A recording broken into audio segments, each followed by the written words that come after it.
Leonardo Wilhelm DiCaprio was born on November 11, 1974 in Los Angeles, USA, in the family of comic book author George DiCaprio and legal secretary Ermeline Indenberken. The family was poor. The DiCaprio couple could afford to live only in one of the poorest areas of Los Angeles.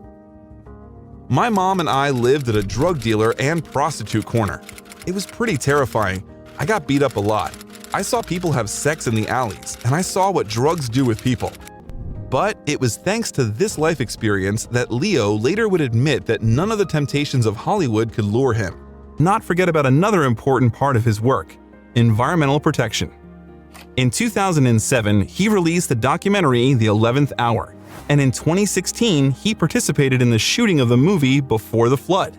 In 2008, he bought a small island in the Caribbean Sea where he works to restore the coastline and build a resort of the future that will be harmless to the ecology of the island.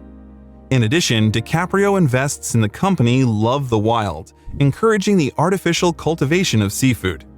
And his Instagram is completely devoted to environmental issues. In 2014, Leo was appointed UN Ambassador of Peace for his contribution. But environmental protection is not limited only to financial support. It also extends to the personal comfort of the actor. So DiCaprio does not breed cars as purebred kittens. For many years, he drives only one car, a Toyota Prius, and does not use private planes, choosing commercial flights.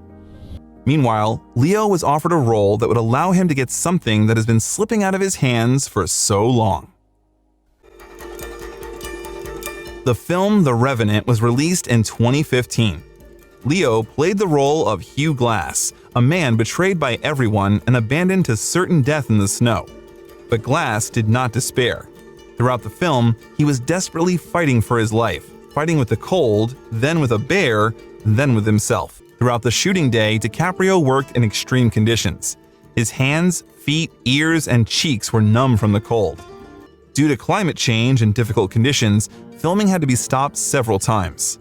It would be strange if Leo didn't get an Oscar for The Revenant in 2016. The award found the hero, and the audience around the world breathed a sigh of relief. To Leonardo. What did the actor decide to say in his acceptance speech? Of course, he talked about how important it is to preserve the planet and about climate change. The film Don't Look Up was released immediately on Netflix, bypassing widescreens, but that did not mean that the audience paid less attention to it. That was excluded because such stars as Jennifer Lawrence, Jonah Hill, Timothée Chalamet, Ariana Grande, Meryl Streep, Cate Blanchett, and many others gathered in one shot. Whatever the role was, it was performed by a star. The disaster film metaphorically reveals the theme of the ecological crisis of the planet and the indifference of modern society to the problem of climate change. Therefore, it was not surprising that Leo took part in the filming and tried to show himself in all his glory. I mean, what do you think about it?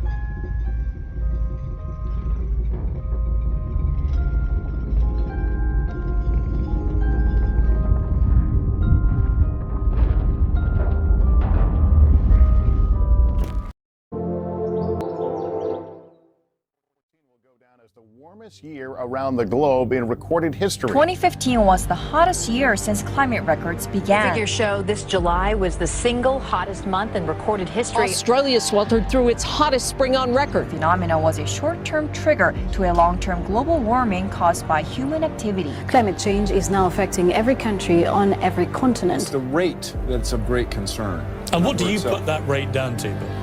Oh, it's human activity. I think it's ridiculous. We have bigger problems right now, and it'll get cooler, it'll get warmer. It's called weather. I do not believe that human activity is causing these dramatic changes to our climate the way these scientists are portraying. 1.2 million people died because of the pollution put up into the air. This is a result of climate change. It's only going to get worse.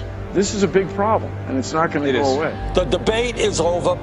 Climate change is real. It is already causing major problems.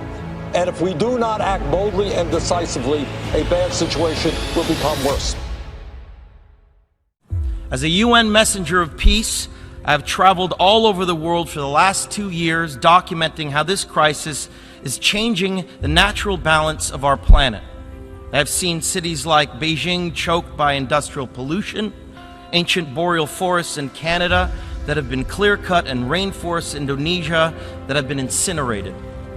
In India, I met farmers whose crops have been literally washed away by historic flooding. In America, I have witnessed unprecedented droughts in California and sea level rise flooding the streets of Miami. In Greenland and in the Arctic, I was astonished to see that ancient glaciers are rapidly disappearing, well ahead of scientific predictions. All that I have seen and learned on my journey has absolutely terrified me. There is no doubt in the world scientific community that this is a direct result of human activity and the effects of climate change will become astronomically worse in the future. Our planet cannot be saved unless we leave fossil fuels in the ground where they belong. Now think about the shame that each of us will carry when our children and grandchildren look back and realize that we had the means of stopping this devastation, but simply lacked the political will to do so. Yes, we have achieved the Paris Agreement. More countries have come together here to sign this agreement today than for any other cause in the history of humankind, and that is reason for hope. But unfortunately, the evidence shows us that it will not be enough. A massive change is required right now, one that leads to a new collective consciousness, a new collective evolution of the human race, inspired and enabled by a sense of urgency from all of you. We can congratulate each other today, but it will mean absolutely nothing if you return to your countries and fail to push beyond the promises of this historic agreement. Now is the time for bold, unprecedented action.